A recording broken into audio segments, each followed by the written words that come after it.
যে অ্যাবসেস, এটা ব্লাডের একটা ইনফেকশন হয়ে শরীরের কোনো সব থেকে সফট মাসেল যে জায়গাগুলোতে আছে, সফট মাসেল বা যে স্কিনটা সবচেয়ে বেশি সফট বা ফোড়া যদি কোনো পেশেন্টের হয়, দুইটা ক্যাটাগরিতে হয়। প্রথমে লক্ষণের কথা বলি। লক্ষণগুলো থাকবে কি কি, ওই জায়গাটা ফুলে যাবে, যেখানে অ্যাবসেস বা ফোড়া হয় সেই জায়গাটা ফুলে যায়। কোথায় কোথায় হয়? এটা একজিলা বা বগলে হতে পারে, নেক বা ঘাড়ে হতে পারে, তারপর থাই বা আমাদের যে উরু আছে সেই উরুতে হতে পারে, জেনাইটাল এরিয়া বা যৌনাঙ্গের আশেপাশে হতে পারে, তারপরে বিশেষ করে গ্লুটিয়াস মাসেল, প্রস্তাব যে মাসেলে হতে পারে। এই জায়গাগুলোতে সাধারণত সংবেদনশীল যে জায়গাগুলো আছে, এই জায়গাগুলোতে সাধারণত কি হয়, এই ফোড়া বা অ্যাবসেসটা বেশি পরিমাণে দেখা দেয়। মুখেও হয়, অনেকের ক্ষেত্রে মুখেও এটা হতে পারে। যাই হোক, বিশেষ করে আরো একটা কথা বলার আছে এখানে, অ্যাবসেস মূলত ফ্যাট, চর্বি যে জায়গাগুলোতে আছে সেই জায়গাগুলোতে মূলত অ্যাবসেস দেখা দেয়। অ্যাবসেস হইলে সাধারণত ডাব্লিউবিসি কাউন্টটা বেড়ে যায়। ডাব্লিউবিসি কাউন্টের নর্মাল রেঞ্জ হচ্ছে 8,000 থেকে 12,000। 8,000 থেকে 12,000 কিউবিক মিলিমিটার অফ ব্লাড। তো এটা ইনক্রিজ করে, মানে বেড়ে যায়। এর মধ্যে নিউট্রোফিল কাউন্ট আছে, এই নিউট্রোফিল কাউন্টটা বেড়ে যায়, যেটাকে আমরা বলি ব্লাডে ইনফেকশন হয়। আচ্ছা, তো সিবিসি টেস্ট করা হয়, একটা সিবিসি টেস্ট করলে ডাব্লিউবিসি বা হোয়াইট ব্লাড সেলের পরিমাণটা বেড়ে যায়।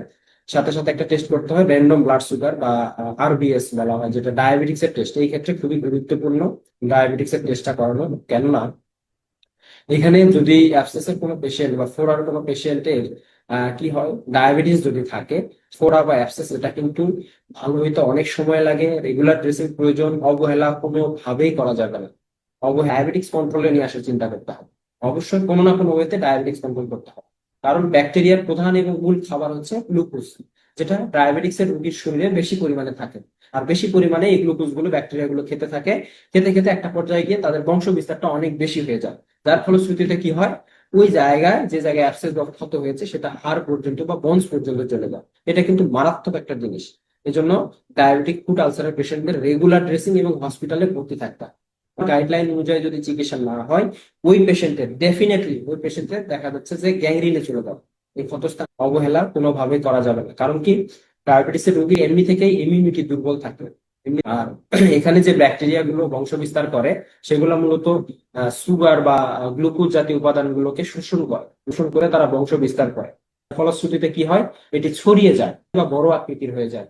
দেখবেন এই ক্ষেত্রে অবশ্যই আরবিএস বা র্যান্ডম ব্লাড সুগারটা পরীক্ষা করা দরকার। আর একটা অ্যাবসেসের পেশেন্ট মূলত কি কি কমপ্লেন নিয়ে আসে বা কি, প্রথম হচ্ছে সুয়েলিং হবে। তো swelling on the affected area, অর্থাৎ যে জায়গাটাতে হবে সেই জায়গাটা মূলত কি হবে, ফুলে যাবে।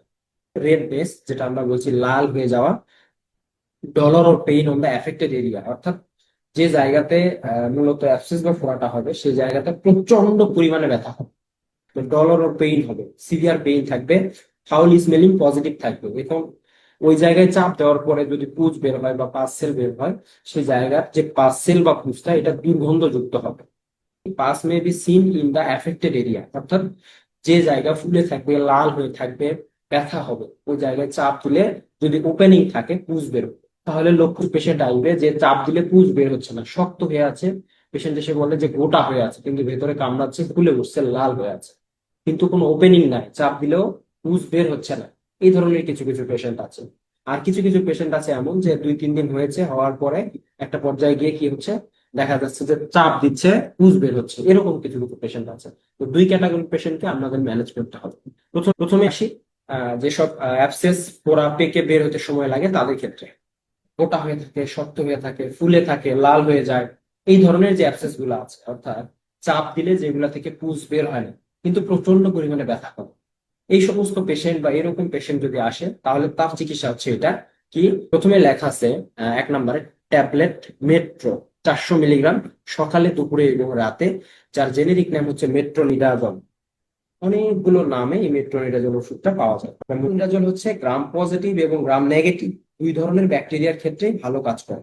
মেট্রোনিডাজল কিন্তু ওয়ান স্পেকট্রাম অফ অ্যান্টিবায়োটিক, যেটা যে কোনো ক্ষেত্রে ইন্ট্রাঅ্যাবডোমিনাল ইনফেকশন, ডেন্টাল ইনফেকশন, তারপরে এই যে অ্যাবসেস বা ফোড়ার মতো যে ইনফেকশন গুলো আছে, সেই ইনফেকশন গুলোর ক্ষেত্রে ভালো কাজ করে। তারপরে 2 নম্বরে লেখা আছে ক্যাপসুল ফ্লুক্স 500 মিলিগ্রাম, যার জেনেরিক নাম হচ্ছে ফ্লুক্লক্সাসিলিন। ফ্লুক্লক্সাসিলিনের ডোজ হচ্ছে দিনে 4 বেলা, মানে 6 ঘন্টা পর পর। সকাল 8টায় যদি একটা খাওয়া, দুপুর 2টায় একটা দিতে হবে। এভাবে 6 ঘন্টা পর পর তাকে এই ক্যাপসুলটা দিতে হবে 500 মিলিগ্রাম করে। অনেকগুলো নামে পাওয়া যায়, তবে আপনারা ফ্লুক্লক্সাসিলিন গ্রুপে 24 ঘন্টায় 4টা ক্যাপসুল তাকে খাওয়াই দেবেন। এটা দিলে হবে কি, ভেতর থেকে রক্তের সঙ্গে মিশে ব্যাকটেরিয়া গুলোকে মেরে ফেলবে, যাতে করে এই ফোড়াটা বা অ্যাবসেসটা বাইরের দিকে আর বের হয়ে আসতে না পারে। এবং এই যে যদি ফুলে থাকে, হিউজ পরিমাণে ফুলে থাকে এবং লাল হয়ে থাকে, এটা পেকে বের হয়ে যেতে সাহায্য করবে। 3 নম্বর একটা বিষয় আছে যে লেখা আছে syrup Avolac Aristo Pharma company ল্যাকটোলোজ গ্রুপে 100 ml আকারে পাওয়া যায়, 2 চামচ করে দিনে 3 বার। কেন? কোনো পেশেন্ট এসে যদি বলে যে আমার কনস্টিপেশন বা কোষ্ঠকাঠিন্য আছে, পায়খানা শক্ত হয়, তাকে যদি আপনি মেট্রোনিডাজল দেন, তাহলে অবশ্যই একটা সিরাপ এখানে দিয়ে দেবেন, যেটা কি করে পায়খানাটাকে নরম করে রেগুলার বাথরুম করতে সহায়তা করে।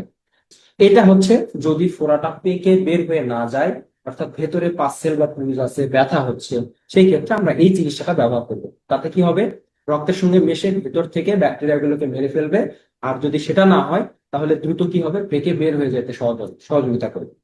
সকলেই জানি যে ক্যারাম বোর্ড খেলার জন্য যে বরিক পাউডার ব্যবহার করা হয়, এই বরিক পাউডারটা একটা কাপের মধ্যে সামান্য পরিমাণ বরিক পাউডার নিয়ে সেখানে গরম পানি দিয়ে ভেজা কাপড় দিয়ে ওই জায়গাটাতে চেপে ধরে থাকতে হবে দিনে 2 বেলা, সকালে একবার রাতে একবার।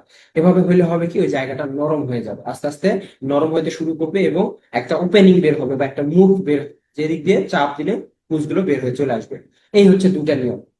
এখন আসি যে পুজ হয়েছে, বের হয়ে চলে যাচ্ছে, কিন্তু আবার হচ্ছে, মানে ভেতরে আবার জমা হচ্ছে, তাদের ক্ষেত্রে আসলে আমাদের কি করণীয়? Safe 3 capsule, safe 3 400 milligram oblique 200 milligram, 400 milligram আকারে পাওয়া যায়, 200 মিলিগ্রাম আকারে পাওয়া যায়। সেফ 3টা হচ্ছে অ্যান্টিবায়োটিক। এটা সকালে একবার, রাতে একবার, খোলা পেটে 7 দিন। এটা কি করবে? কাজ হচ্ছে এই যে ব্যাকটেরিয়া গুলো বংশ বিস্তার করছে বা বারবার পুঁজ জমা হয়ে যাচ্ছে ওই জায়গাতে, যাতে পরবর্তীতে কোনো ব্যাকটেরিয়া সংক্রমণ তৈরি করতে না পারে, ইনফেকশন তৈরি করতে না পারে, প্রদাহ তৈরি করতে না পারে, সেই জন্য রক্তের সঙ্গে মিশে গিয়ে এই অ্যান্টিবায়োটিকটা বাইন্ডিং হয়ে বা গোল্ড চেন হয়ে কি করবে, কাজ করবে এবং ওইগুলাকে ঘিরে ফেলবে আর ভেতর থেকে ধ্বংস করে দেবে। আমরা 200 মিলিগ্রাম করে ব্যবহার করবো। 200 মিলিগ্রাম সেফ 3 দিয়ে আমরা নিচে ফ্লুক্লক্স, যেহেতু ক্ষতস্থান থাকবে বা ঘা থাকবে, অবশ্যই ফ্লুক্লক্স 500 মিলিগ্রাম ব্যবহার করবো। এখানে ফ্লুক্লক্সাসিলিন গ্রুপের দিনে 4 বেলা, আমি আগেও বলেছি দিনে 4 বেলা দিতে হয়। এটা দিলে কি হবে, এই সেফিক্সিমের সাথে ফ্লুক্লক্সটা বাইন্ডিং করে এই জীবাণুগুলোকে দ্রুত মেরে ফেলবে। মানে মানে শর্ট টাইম অফ অ্যাকশন বলা হয়। শর্ট টাইম অফ অ্যাকশন, খুব দ্রুত সময়ের মধ্যে এই ব্যাকটেরিয়া গুলোকে মেরে ফেলতে সক্ষম হবে। পাশাপাশি তার বাইরের যে ঘা বা আবরণটা, সেই ঘায়ের যে আবরণ বা আস্তরণ যেটা আস্তে আস্তে উঠে যেতে থাকে, সেই আস্তরণটা কি করে, আস্তে আস্তে আমাদের যে নতুন সেলগুলো তৈরি হয় বা নতুন যে মাংসপেশি গুলো তৈরি হয় বা টিস্যু গুলো তৈরি হয়, এই টিস্যু গুলোকে আস্তে আস্তে কি বলবো, রিজেনারেট করতে থাকে। যেটা সবচেয়ে ভালো কাজ করে হচ্ছে ঘা শুকানোর ক্ষেত্রে। 7 থেকে 10 দিন আমরা ব্যবহার করি। এখন কথা হচ্ছে, এখানে 400 মিলিগ্রামও লেখা আছে। 400 মিলিগ্রাম সেফ 3 যদি ব্যবহার করি, তাহলে আমরা ফ্লুক্লক্স ব্যবহার করবো না। যদি 400 মিলিগ্রাম সেফ 3 ব্যবহার করি, তাহলে ফ্লুক্লক্স ব্যবহার করা দরকার নেই। 200 মিলিগ্রাম যদি ব্যবহার করি সেফ 3, সেই ক্ষেত্রে আমরা ফ্লুক্লক্সাসিলিন ব্যবহার করবো। আচ্ছা, তারপরে বিশেষ করে 3 নম্বরে ট্যাবলেট টোরাক্স 10 মিলিগ্রাম, এটা হচ্ছে ব্যথানাশক ওষুধ, যেটাকে আমরা পিটোরোলা গ্রুপের ওষুধ হিসেবে জানি। পিটোরোলা হচ্ছে জেনেরিক নাম, আর ইটোরাক নামে পাওয়া যায়, ইনসেপ্টার অনেকগুলো নামে পাওয়া যায়। এই ওষুধটা দেওয়া হয় যাতে করে ওই জায়গাতে ব্যথা না থাকে। তো এই পিটোরোলা সকালে একটা, রাতে একটা, বিশেষ করে ভরা পেটে, যদি ব্যথা থাকে 5 থেকে 7 দিন সে খাবে, ব্যথা না থাকলে এটা খাওয়ার দরকার নাই। তারপরে কি লেখা আছে, ক্যাপসুল ম্যাক্স প্রো। ম্যাক্স প্রোটা হচ্ছে ইসোমিপ্রাজল গ্রুপের। এখানে কিটোরোলাক, এটা এবং সেফ 3, ফ্লুক্লক্সাসিলিন সবগুলাই হাইপার অ্যাসিডিক মেডিসিন, মানে হাইপার অ্যাসিডিটি করে। এই জন্য অবশ্যই এখানে গ্যাসের ওষুধ অবশ্যই একটা উল্লেখ করতে হবে। কেননা যখন কোনো পেশেন্টের এই ওষুধগুলো খাওয়ার পরে হাইপার অ্যাসিডিটি তৈরি হবে, তখন ডেফিনেটলি তার কোনো না কোনো অ্যাবডোমিনাল ডিসকমফোর্ট দেখা দিবে। এটা হচ্ছে পারে ডিসপেপসিয়া, ডায়রিয়া, ডিসেন্টারি, যে কোনো ধরনের সমস্যা কিন্তু হতে পারে, যেহেতু হাইপার অ্যাসিডিটি, বুক জ্বালা পোড়া থাকতে পারে। তো এই জন্য অবশ্যই আমরা এখানে অবশ্যই গ্যাসের ওষুধ ব্যবহার করবো, ভালো মানের গ্যাসের ওষুধ। এখানে যে কয়দিন অ্যান্টিবায়োটিকটা চলবে, সেই কয়দিন আমরা গ্যাসের ওষুধটাও ব্যবহার করবো। অবশ্যই খাবার পূর্বে বা খাবার 30 মিনিট পূর্বে দিলে ভালো কাজ করবে। তারপরে লেখা আছে ট্যাবলেট সিভিট 250 মিলিগ্রাম, ভাস্কো নামে পাওয়া যায়, সিভিট নামে পাওয়া যায়, যেটা ভিটামিন সি সাপ্লিমেন্ট হিসেবে কাজ করে, শরীরের জন্য অ্যান্টি অক্সিডেন্ট হিসেবে কাজ করে।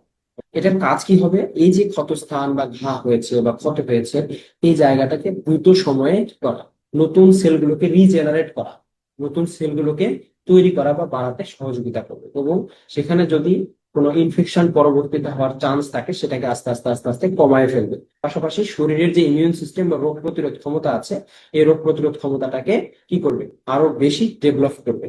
এই যে চিকিৎসাটা লেখা আছে, এই চিকিৎসাটা যদি ফোড়াটা পেকে বের হয়ে চলে যায়, অর্থাৎ ফোড়া আছে কিন্তু বের হয়ে চলে গিয়েছে, পার্সেল গুলো বের হয়ে গেছে, সেই ক্ষেত্রে আমরা এই চিকিৎসাটা অ্যাপ্লাই করবো। ড্রেসিংটা খুবই গুরুত্বপূর্ণ। যদি অ্যাবসেস বা ফোড়া বড় আকৃতির হয়, ড্রেসিংটা যদি সুন্দরভাবে আপনি করতে না পারেন, ইনফেকশন বা এই যে পুজ বা পার্সেল গুলো যদি ভেতরে থেকেই যায় বা প্রপার ভাবে যদি ড্রেসিংটা না হয়, সেই ক্ষেত্রে কি হবে, একটা সময় গিয়ে দেখা যাচ্ছে ওইখান থেকে আবার পার্সেল বা পুজ বের হওয়া শুরু হয়ে যাচ্ছে। তো এই জিনিসটা খেয়াল রাখতে হবে। যদি কোনো পেশেন্টে এমন দেখেন যে পুজ বের করে দিচ্ছেন, 2 দিন বা 3 দিন পর আবার আসছে, আবার পুজ জমা হচ্ছে, তার মানে বুঝতে হবে যে প্রপার ভাবে ড্রেসিং হচ্ছে না। আর এই যে বলা আছে উপদেশ হিসেবে নিয়মিত ভাবে ড্রেসিং করতে হবে, ভিটামিন সি জাতীয় খাবার খাবেন। এখানে মালটা হতে পারে, কমলা হতে পারে, তারপর আঙুর ফল হতে পারে, এখানে আপনার লেবু হতে পারে, সবচেয়ে ভালো উপাদান।